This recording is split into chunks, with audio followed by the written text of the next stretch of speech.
The U.S. Diversity Visa Lottery Program, also known as DV Lottery, is administered by the U.S. Department of State as a way to increase the diversity of the immigrants coming to live in the United States from all over the world. If you are one of those people who want to be entered into the 2024 DV Lottery program, or you know someone who wants to enter, or you are helping someone enter, this video is definitely for you, because we are going to be discussing some things to avoid, some mistakes to avoid, just basic information that you need to know. So keep on watching. Hello, and you are welcome to my channel. My name is Gina. If this is your first time, thank you so much for coming to watch a video. I appreciate the fact that you are here. If you're enjoying this video and you would love to see more educational videos like this, make sure you subscribe and turn on your notification bell. And if you're always here, I just want to appreciate you and give you a warm welcome as well. If you did not know, the DV Lottery Program application usually opens for about a month or so, and currently the application for 2024 opened up on October 5th and it will close on November 8th. So that gives you more than enough time to gather all of your documents, all of your facts, everything you need to know, take good pictures, and submit your application. We are just going to be discussing together, act as though we are completing the application, and just talk about things to really consider and keep in mind throughout this process. The very first thing that we need to look at is qualification, because in order to apply for this program, you need to qualify. So what basic things do we need to qualify? Number one, you need to have a high school education. In the US, it is a high school diploma. In a country like Cameroon, where I am from, it is your A levels. And I will be referring to Cameroon a lot because that is my country of origin. If you are coming from a different country, you can just look up the information or learn more about the names of things I'll be calling based on where I'm from. If you do not have a high school education, maybe you have your O levels, but you could not make it to your A levels, you just need to provide work history for at least 2 years to show that you have been earning income for the amount of time you were not going to school, basically. And you also need to be able to prove that. The second thing to keep in mind is the fact that a lot of people are going to try to scam you. So you need to make sure that you are using reliable resources. Your number one place for information is supposed to be travel.state.gov. That is the official US Department of State website. Another resource that you can explore is USCIS.gov. If it does not end with .gov, then you should really look critically into it. If someone is helping you fill out the application and they're not using that website, then you need to be careful. They might be trying to scam you, because that is where the official application is going to be located. Now, the next thing you really want to be careful about is the type of information that you are providing on the application when filling it out. You want to make sure that the information you're putting on your form is accurate and true, and most importantly, up to date.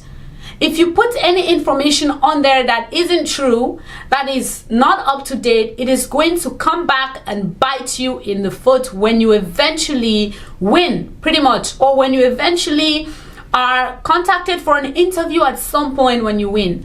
Because every information that you put on that application, you need to prove. If you say you have high school education, do you have documents showing your high school education? If you say that your date of birth is November 8th, 1985, do you have your birth certificate? The next thing, and it is very important, and it's raising a lot of concerns for many people, it is the issue of a passport. Do you actually need a passport to submit an application? Absolutely not. You do not need a passport at the level of applying. However, when you eventually win, you will need a passport, because as we all know, we need a passport to travel out of our countries. So ensure that you start working on your passport after you submit the application. That is if you don't have one already. But if you have one, good for you. Also, avoid lying on your application. Do not lie, because if you lie, you are going to be caught and it is going to make your country look bad. A lot of countries have been disqualified from the program today because of things that people have done in the past to affect the application process in their countries. A lot of people have committed atrocities that have resulted to their countries being removed from the program entirely. So you see how some things we don't think are a big deal can end up affecting others. Imagine that people in your country, maybe in 2020, filled out the application and put a lot of lies, did a lot of things, and they were caught. You would not be able to fill out that application today, because those things would affect you in the long run. So make sure that you are telling the truth. Make sure whatever thing you are agreeing to or accepting to is the truth to the best of your knowledge. The next thing you want to keep in mind throughout this process is that you know where you are going to stay. Because when you are filling out the application, they mostly ask for an address to basically say that when you win, you're going to travel and you live there. So make sure you know somebody and they are comfortable with you using their home address or apartment address to stay. And while you are using someone's address, try not to fight with them too much, because because this is true. Because if you fight with them a lot, they might decide to change their mind about you living with them last minute, and you will be stranded and you might be disqualified. So make sure you are always at peace with whoever you are using their address to apply for the program, so that you will be intact. Nothing will get in your way. The next thing to keep in mind is that when you are contacted for an interview, you need to be prepared. And so start preparing. Even if you don't know if you win, even if you have not won, start preparing for your interview. How do you prepare? There are so many videos on YouTube with possible questions you might get asked. There are so many resources that you can explore. I already told you some at the beginning of this video. I will also be linking them in the description box. And the first one is travel.state.gov. The next one is USCIS.gov. All of them will be linked below. The reason I am referring you to these websites is because they are the official US Department of State website and Immigration Services website. Preparing yourself for an interview even before you are contacted just says that you don't need to wait until you win to be prepared. Because a lot of people actually get disqualified even after they win because they were never prepared. Another thing to consider is your picture.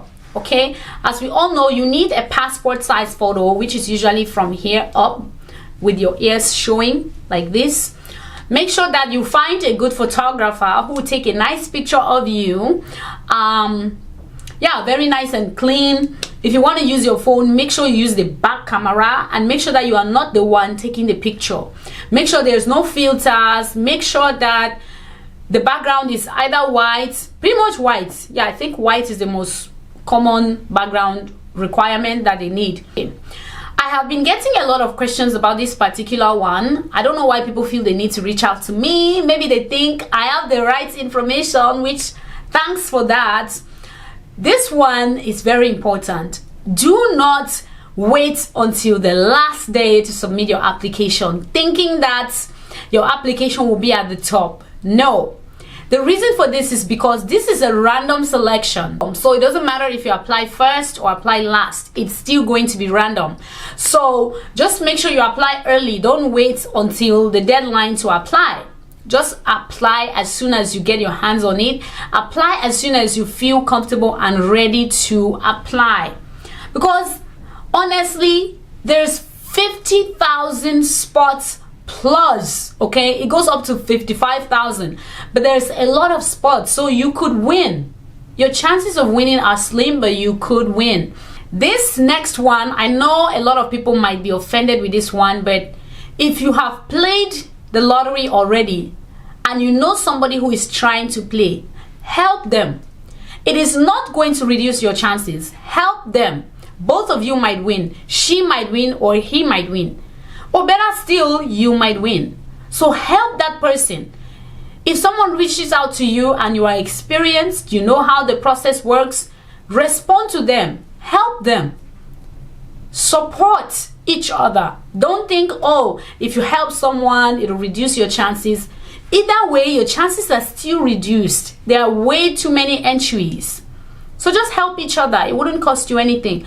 And you never know, that person might end up winning and being a life changer to you, because they will forever be grateful to you. That is pretty much all I had for this video. I don't really have any notes. Like I said, we are just going to be discussing, and we did. Make sure you check the description box for all the links, anything I mentioned that I feel could help, or you need to go and check. Make sure you check the description box. If you have any questions, make sure you ask. If you need help, make sure you ask. Don't die in silence. And I'll do my best to answer as many questions as I can. I'll do my best to help you as much as I can. All right. Thank you so much for watching this video. Please make sure you subscribe, like, share with somebody. I just talked about this. Share, okay? If you share this video, you are not going to die. All right. Thank you so much for watching, and I'll see you all in my next video. Bye.